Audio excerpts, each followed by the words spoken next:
Sí, algo así, dijo Borovis con un encogimiento de hombros, pero eso ya no tiene importancia, ¿no? Porque si ellos hubieran estado comprometidos, se habría notado en el transcurso de la vista, nuestro amigo Yuri Andropov no había estado tan cómodo. Yo me habría dado cuenta y lo único que puedo observar es que estaba un poco molesto de que Leonidas hubiera considerado oportuno acortarle un poco las riendas, lo que significa que ahora intentará conseguir su cabeza. No, no lo creo, al menos no durante 4 años, y cuando quede demostrado que yo estoy en lo cierto, es decir, cuando se cumplan las predicciones de Vladi con respecto a Brezhnev y éste tenga pruebas de la eficiencia de la organización, ya no podrá hacer nada.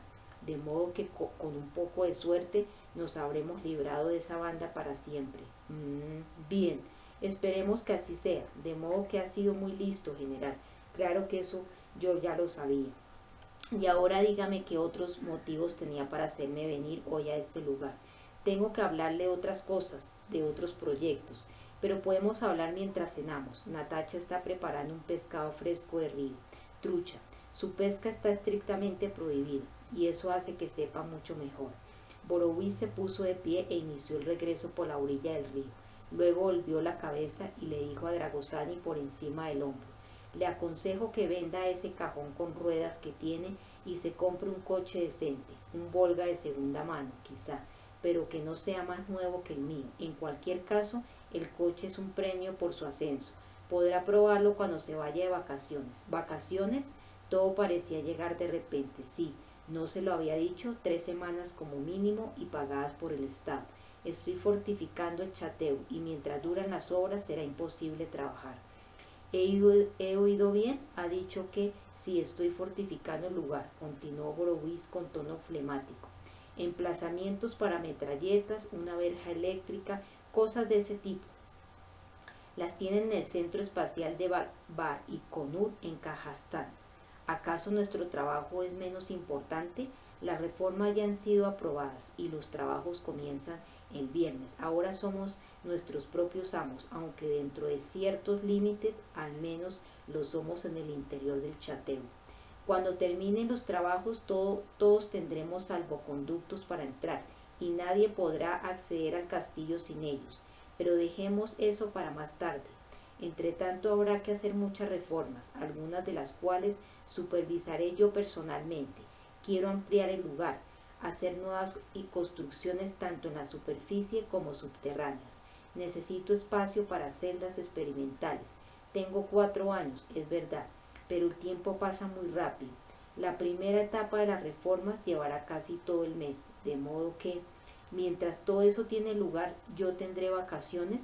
Ahora Dragosani estaba entusiasmado, su voz sonaba anhelante. Así es, usted y uno o dos de los otros. Para usted es un premio. Estuvo muy bien esa noche. Todo salió muy bien, con la sola excepción de la herida de mi hombro. Ah, y de la muerte del pobre Gerkov. Claro, lo único que lamento es haber tenido que pedirle a usted que fuera hasta el final. Ya sé lo horrible que es eso. Eso debe ser para usted. ¿Le importa si no hablamos de ese asunto? Dragosani encontraba excesiva la repentina preocupación de Borovis por su sensibilidad, y además le parecía que desentonaba con el estilo del general. Está bien, no hablaremos de eso, dijo el otro, pero se volvió y con una sonrisa monstruosa añadió: además, el pescado tiene mejor sabor. Eso sí estaba más en su consonancia. Usted es un sádico bastardo. Borovis lanzó una carcajada. Eso es lo que me gusta de usted, Boris.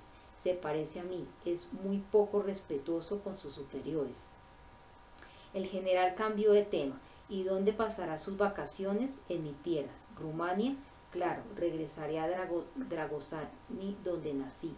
¿Nunca va a otra parte? ¿Y para qué? Conozco el lugar y amo a sus habitantes, todo lo que soy capaz de amar. En todo caso, Dragosani es ahora una ciudad, pero encontraré alojamiento en los alrededores, en alguna de las aldeas de las colinas. Debe de ser muy agradable, asintió Borovis. ¿Lo espera allí una chica? No. ¿Y qué lo llevó siempre hacia allí? Dragosani gruñó, se encogió de hombros y sus ojos se entrecerraron hasta parecer hendiduras. Su jefe caminaba delante y no vio su rostro cuando él le respondió: No lo sé, algo en la tierra, quizá. Capítulo 2. Harry Queo sintió el calor del sol que entraba por la ventana de la clase y le daba en la mejilla. Percibió la solidez del banco escolar en el que estaba sentado, pulido por cientos de posaderas que lo habían utilizado antes que él. Sentía también el agresivo zumbido de una pequeña avispa en su gira de inspección por el tintero, la regla, los lápices y las dalias en el florero que estaba sobre el alféizar de la ventana. Pero todas estas cosas estaban en la periférica de su conciencia. Era poco más que un ruido de fondo. Era consciente de ellas de la misma manera que lo era de los latidos de su corazón, demasiado rápidos y sonoros para una clase aritmética de un soleado martes del mes de agosto. El mundo real estaba allí, seguro, tan real como la brisa que de vez en cuando entraba por la ventana abierta, y sin embargo Harry necesitaba aire con la misma desesperación que un hombre ahogándose, o una mujer, y el sol no podía calentarlo allí, donde luchaba bajo el hielo, y el zumbido de la avispa era cubierto casi por completo por el ruido del agua helada y el borboteo de las burbujas que escapaban de su nariz y de sus mandíbulas, crispadas en un grito inaudible. Abajo, oscuridad, algas y lodo congelado, y arriba, una lámina de hielo de varios centímetros de espesor y un agujero en algún lugar, el agujero por el que ella había caído. ¿Pero dónde? Lucha contra la corriente del río. Nada contra ella, nada, nada. Piensa en Harry, el pequeño Harry. Tienes que vivir por él. Harry te necesita. Allí, allí, gracias a Dios, allí está el agujero. Se aferra al borde, las aristas de hielo cortantes como cristal y manos como enviadas por el cielo se acercan al agua. Parecen moverse con tanta lentitud, casi en cámara lenta, con una langidez horrible, monstruosa. Manos fuertes, velludas, un anillo en el dedo anular de la mano derecha, una ágata, ojo de gato, engarzada en un grueso aro de oro, un anillo de hombre. Al mirar hacia arriba, una cara borrosa, vista a través del agua revuelta, y la transparencia del hielo permite ver su silueta, arrodillado junto al borde del agujero. Coge sus manos, esas manos vigorosas, y él te levantará como si fueras un niño de pecho, y luego te sacudirá hasta que estés seca como castigo por haberle asustado. Lucha contra la corriente, cógete de las manos, da patadas contra el agua, lucha, lucha por Harry. Ya está, ya te has cogido de las manos. Agárrate con fuerza, resiste, trata de levantar la cabeza, sácala por el agujero y respira, respira. Pero las manos te empujan hacia abajo. Vista a través del agua, la cara ondula, cambia. Los temblorosos labios de gelatina se curvan en las comisuras, sonríen o hacen una mueca. Gritas y el agua entra y reemplaza al aire que se escapa. Aférrate al hielo, olvida las manos, las crueles manos que siguen empujándote hacia abajo. Cógete al borde y levanta la cabeza. Pero las manos están allí, te sueltan los dedos, te empujan lejos bajo el hielo, te asesinan. No puedes luchar contra el río, el frío de las manos, la oscuridad baja, rugiente sobre ti, penetra en tus pulmones, en tu cabeza, en tus ojos, clava tus largas uñas en las manos, aráñalas, desgarra la piel, el anillo de oro se suelta y desciende en espiral hacia la oscuridad y el lodo, la sangre enrojece el agua, rojo contra el definitivo negro de tu muerte, sangre de las manos tan crueles.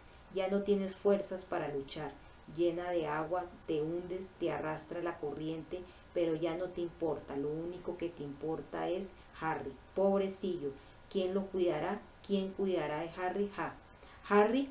Harry Queo, por Dios muchacho, ¿está usted aquí?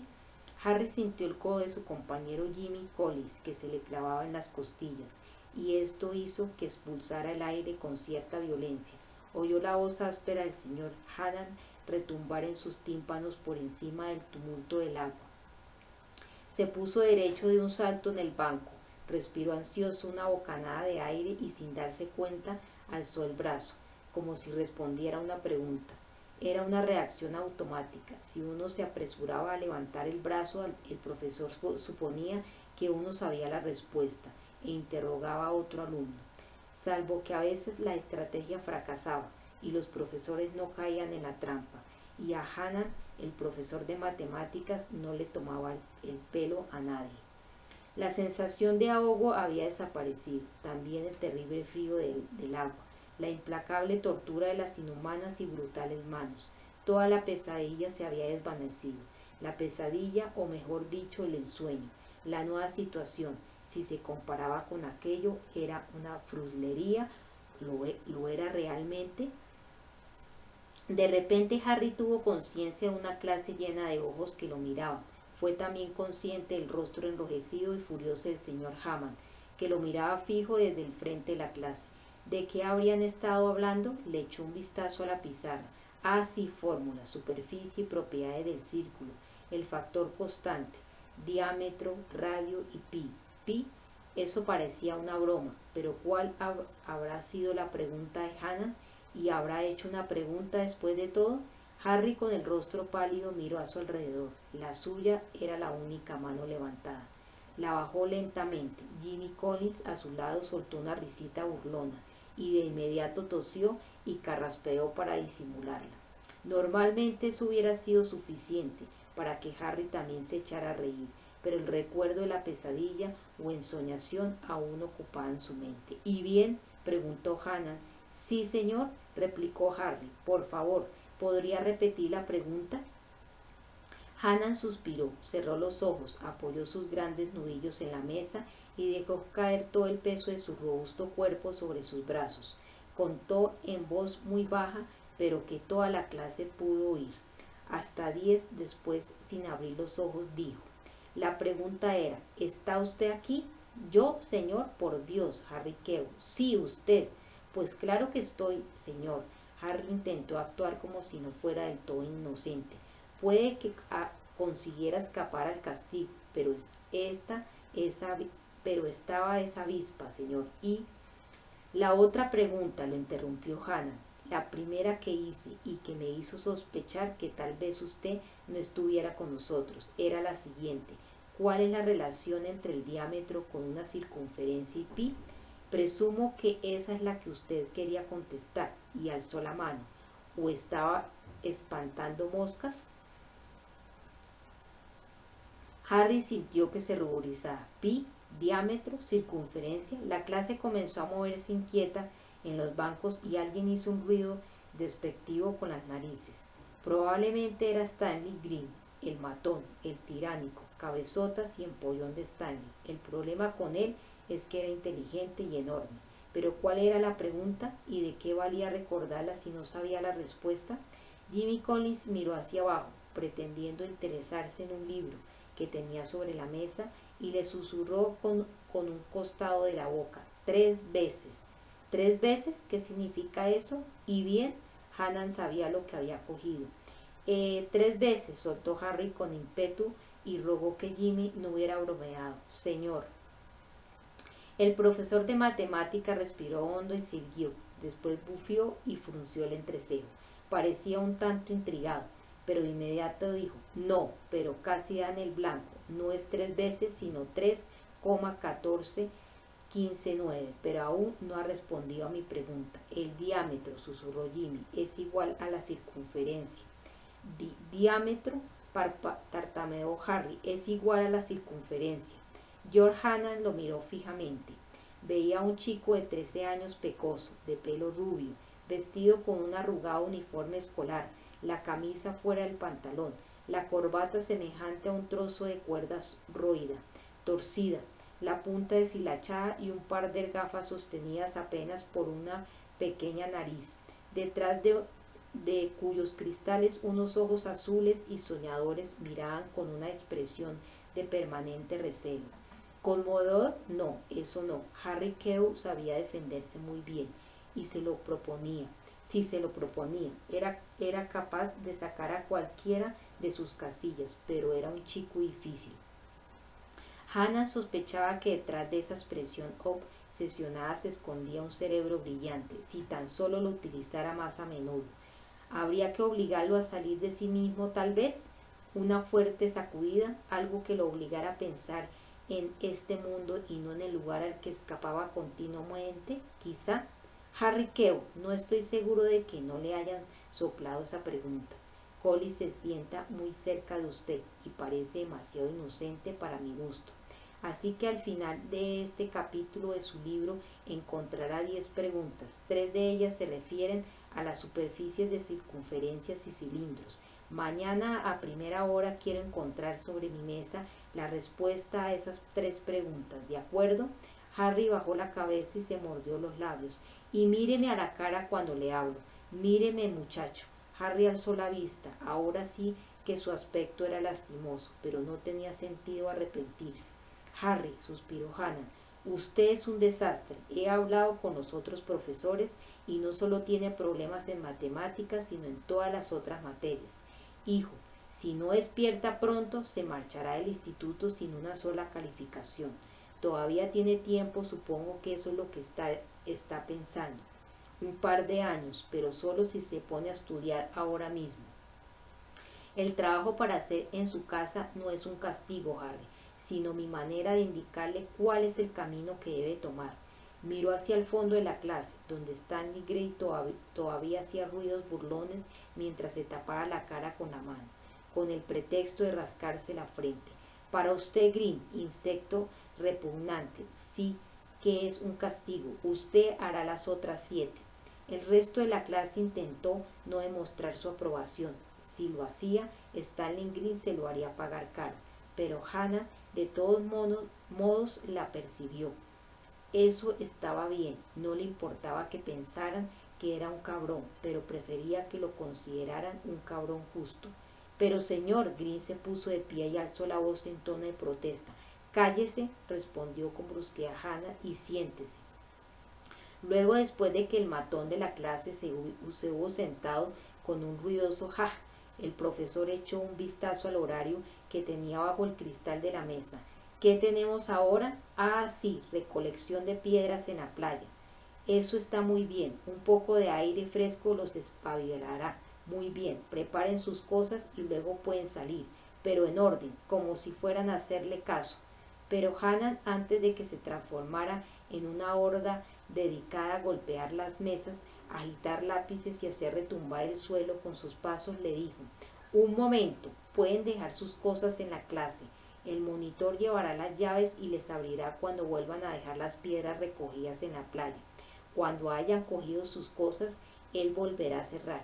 ¿Quién es el monitor esta semana? Yo, señor, dijo Jimmy Collins mientras levantaba la mano. Vaya, dijo Hannah con un fingido gesto de sorpresa. ¡Qué progreso, Collins! Marqué el gol de la victoria en el partido del sábado contra Black Hill, señor, respondió Jimmy orgulloso. Hannah se sonrió para sus adentros. Claro, eso lo explicaba todo. Jamieson, el director, era un gran aficionado al fútbol, a todos los deportes en realidad. Mente sana en cuerpo sano. Aún así, era un buen director. Los chicos se retiraban de la clase. Green se abría paso a codazos, más malhumorado que nunca. Kew y Collie cerraban la fila por la parte de atrás, inseparables como siameses. A pesar de todas sus diferencias, y tal como supuso que lo harían, se quedaron esperándolo en la puerta. ¿Sí? Preguntó Hannah. Espero que salga, señor, respondió Collins, para cerrar la puerta con llave. Qué bien, dijo Hammond, imitando el tono despreocupado del chico. ¿Y dejará todas las ventanas abiertas? El profesor sonrió cuando los dos muchachos entraron a toda prisa al salón. Luego metió sus cosas en la cartera. Se abrochó el primer botón de la camisa y se enderezó la corbata. Y con todo salió antes de que ellos terminaran con las ventanas. Collie cerró después la puerta con llave y los dos chicos salieron a la disparada. Pasaron junto al profesor cuidándose de no rozarlo, como si tuviera una enfermedad incurable, y marcharon tras sus compañeros con un estruendo de pasos veloces. Matemáticas, pensó Hannah, mientras los miraba alejarse por el pasillo, entre los rectángulos de luz polvorienta del sol que entraba por las ventanas. ¿Qué importancia tienen las matemáticas? Con Star Trek en la televisión y cientos de tebeos nuevos en los kioscos, y yo pretendo que se pongan a estudiar matemáticas, por Dios. Y espera un año más, cuando empiecen a observar esas curiosas protuberancias que tienen las chicas, si es que ya no han comenzado. Matemáticas, imposible. Sonrió aunque con cierta tristeza. Señor, cómo los envidiaba. Harden Mother Boys era un moderno instituto en la costa noreste de Inglaterra que atendía a las necesidades educativas de los hijos de los mineros. La mayoría de los chicos acabarían trabajando en las minas o en las oficinas de Junos como sus padres y sus hermanos mayores, pero algunos, un porcentaje muy pequeño, pasarían los exámenes de ingreso para las universidades y politécnicos situados en las ciudades vecinas. La escuela, que al principio era un conjunto de edificios de 2 pisos ocupados por oficinas de unos había recibido un lavado de cara hacía 30 años, cuando la población de la aldea había aumentado repentinamente debido a la gran expansión de la industria minera. En la actualidad, situado detrás de verjas de poca altura, a 2 kilómetros de la playa por el este y a la mitad de esa distancia de la mina por el norte, la antigua construcción de ladrillos y ventanas cuadradas tenía un aire de ceñuda austeridad, poco acorde con la magnificencia de sus jardines, una fría severidad que no reflejaba en absoluto en sus profesores. No, porque estos eran un grupo de gente buena y trabajadora. Y Howard Jamison, el director, un firme partidario de la vieja escuela, se cuidaba de que siguieran siéndolo. La excursión semanal para recoger piedras tenía 3 propósitos. El primero, los chicos tomaban un poco de aire fresco, mientras los profesores aficionados a los paseos por el campo podían dedicarse a la contemplación de las maravillas de la naturaleza. Segundo, proporcionaba material gratuito para renovar las verjas y arriates del jardín, un proyecto que contaba con la aprobación del director. Tercero, significaba que una vez al mes la mayoría de los profesores podrían retirarse temprano de la escuela y dejar a sus pupilos a cargo de los aficionados a las excursiones campestres. La idea era que todos los alumnos emplearan la tarde del martes en recorrer 2 kilómetros por arbolados caminos rurales hasta llegar a la playa. Una vez allí recogían unas grandes y chatas piedras redondeadas que abundaban en el lugar, y luego cada alumno llevaba una piedra a la escuela, y a lo largo del camino un profesor, por lo general el de gimnasia, que había sido entrenador en el ejército, y 2 de las profesoras solteras más jóvenes cantaban loas de los setos, de las flores silvestres y del paisaje en general. Nada de eso interesaba realmente a Harry Kemp, pero le gustaba la playa, y cualquier cosa era mejor que estar sentado en clase en una cálida tarde de verano. Mira, le dijo Jimmy Collins mientras caminaban en la mitad de la fila, que de a 2 en fondo avanzaban por los serpenteantes senderos rumbo al mar. Creo que deberías prestarle atención al viejo Hannah. Quiero decir, no al rollo de las calificaciones para el futuro, eso es asunto tuyo, sino durante las clases. Hannah no es mal tipo, pero podría serlo si se le ocurre que le estás tomando el pelo. Harry, abatido, se encogió de hombros. Estaba soñando despierto, dijo. En verdad es algo bastante raro. Cuando empiezo con una ensoñación de esas, es como si ya no pudiera parar. Solamente el grito del viejo Hannah y tu codazo me hicieron reaccionar. Me sacaron de allí. Me sacaron las fuertes manos que bajaban hacia el agua para sacarme o para hundirme. Jimmy hizo un gesto de asentimiento. Sí, te he visto así antes, en muchas otras ocasiones. Tu cara se pone un poco rara. Jimmy miró seriamente a Harry durante un instante. Luego se rió y le palmeó el hombro. Claro que eso no tiene importancia. Tu cara es siempre extraña. Harry soltó un bufido. Mira quién habla. Yo raro. Eso sí que es ver la paja en el ojo ajeno y no la viga en el propio. ¿Pero qué quieres decir? ¿Qué aspecto tengo cuando te parezco raro? Bueno, te sientas muy quieto, con los ojos muy abiertos, como si estuvieras mirando algo que te da miedo, pero no siempre es así. A veces pareces distraído. De todos modos es como dice el viejo George, parece como si no estuvieras aquí. De verdad eres un tío muy extraño. ¿Cuántos amigos tienes? Tengo a ti, protestó Harry, aunque sin convicción. Te tengo a ti, perdón, protestó Harry, aunque sin convicción. El muchacho comprendía lo que quería decir su amigo. Era demasiado introvertido, demasiado callado, pero no era estudioso, no era un empollón. Si hubiera sido un buen alumno, a nadie le había llamado la atención su manera de ser, pero no lo era. pero era inteligente, claro está, o al menos él pensaba que podía hacerlo, y si se hubiera concentrado, pero esto le resultaba muy difícil. Era como si en ocasiones sus pensamientos no fueran realmente suyos, pensamientos complicados, ensoñaciones, quimeras y fantasmas. Su mente construía historias tanto si él o lo quería como si no, pero historias tan detalladas que parecían recuerdos, los recuerdos de otras personas, gente que ya no estaba aquí, como si su cabeza fuera una cámara de resonancia para mentes que hablan. ¿Que se había marchado a otra parte? Sí, yo soy tu amigo. Jimmy interrumpió sus pensamientos. ¿Y quién más? Harry se encogió de hombros a la defensiva. También está Brenda, respondió. Y además, ¿quién necesita un montón de amigos? Yo, por cierto, no. Si la gente quiere mostrarse amistosa, que lo haga. Si no, es cosa de ellos. Jimmy ignoró la mención a Brenda Cowell, el gran amor de Harry, que vivía en la misma calle. A Jimmy le interesaban los deportes, no las chicas. Antes de que lo descubrieran abrazando a una chica en el cine con las luces apagadas, prefería colgarse en la portería de un estadio de fútbol. Sí, me tienes a mí, repitió, y en cuanto a por qué me caes bien, en verdad no lo sé. Porque no competimos entre nosotros, dijo Harry, con una perspicacia inusual para su edad. Yo no sé nada de deportes y tú disfrutas explicándomelos, porque sabes que yo no voy a discutir contigo. Y tú no entiendes por qué yo soy tan bueno, tranquilo y extraño, le interrumpió Jimmy, y por eso nos llevamos bien. Pero ¿no te gustaría tener más amigos? Harry suspiró. Es como si los tuviera, Jimmy. Los tengo en mi cabeza. Amigos imaginarios, se mofó amablemente Jimmy. Son más que eso, respondió Harry. Y también ellos son buenos amigos. Claro que lo son. Y no me tienen más que a mí. ¡Ja! Bufó Jimmy. Vaya si eres raro. En la parte delantera de la columna, Sargento Graham Land había salido de la espesura de la luz del sol y se detuvo para dar prisa a la doble fila de chicos que lo seguían. Se hallaban en la estrecha desembocadura del valle boscoso, que también era la desembocadura del torrente que había horadado una profunda garganta en los acantilados.